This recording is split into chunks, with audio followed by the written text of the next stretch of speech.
आजपासून अर्थसंकल्पीय अधिवेशनाला सुरुवात होते। त्याआधी मुख्यमंत्री देवेंद्र फडणवीस आणि विधान परिषदेचे सभापती राम शिंदे यासह विधान परिषदेचे सभापती राम शिंदे आणि विधानसभेचे अध्यक्ष राहुल नार्वेकर इथे आपल्याला पाहायला मिळतात। आज अर्थसंकल्पीय अधिवेशनामध्ये विरोधक विविध मुद्द्यांवरून सरकारला घेरण्याच्या तयारीत आहेत। तर 6 मार्चला मुख्यमंत्री देवेंद्र फडणवीस या ठिकाणी अर्थसंकल्प मांडणार असल्याची माहिती आहे। मात्र आज या अधिवेशनाला सुरुवात होते आणि अधिवेशनाच्या आधी हे सत्ताधारी नेते इथे या ठिकाणी पाहायला मिळतात। राहुल नार्वेकर यासह राम शिंदे आणि मुख्यमंत्री देवेंद्र फडणवीस चंद्रकांत पाटील इथे पाहायला मिळतात। राज्यपालांच्या अभिभाषणाने या ठिकाणी या अधिवेशनाला सुरुवात होणार आहे। दरम्यान अजितदादांचा विमान अपघात, मंत्रालयातील लाचखोरी यासह शेतकरी कर्जमाफी, मुलुंड मेट्रोचा अपघात अशा विविध मुद्द्यांवरून विरोधक सरकारला घेरू शकतात अशी माहिती समोर येते। यंदाच्या अर्थसंकल्पामध्ये शेतकऱ्यांच्या संदर्भात काय नेमकं सरकारकडून दिलं जातं त्याकडेही सर्वांचं लक्ष असेल। अधिकची माहिती या संदर्भात जाणून घेऊयात आमचे प्रतिनिधी विनायक डावरुंग यांच्याकडून। विनायक, काय सध्याचे अपडेट्स?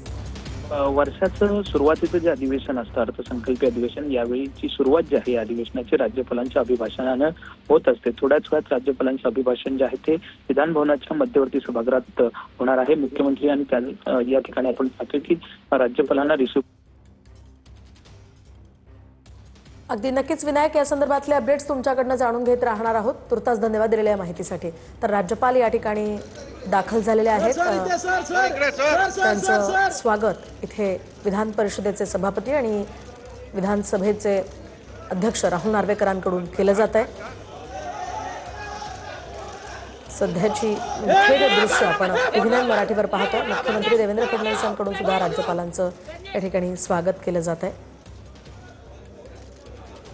दरम्यान महत्त्वाचं म्हणजे यंदाचं हे अर्थसंकल्पीय अधिवेशन विरोधी पक्षनेत्यांविनाच होणार आहे। विधान परिषदेला सुद्धा आता विरोधी पक्षनेता नाहीये आणि विधानसभेला सुद्धा विरोधी पक्षनेता नाहीये।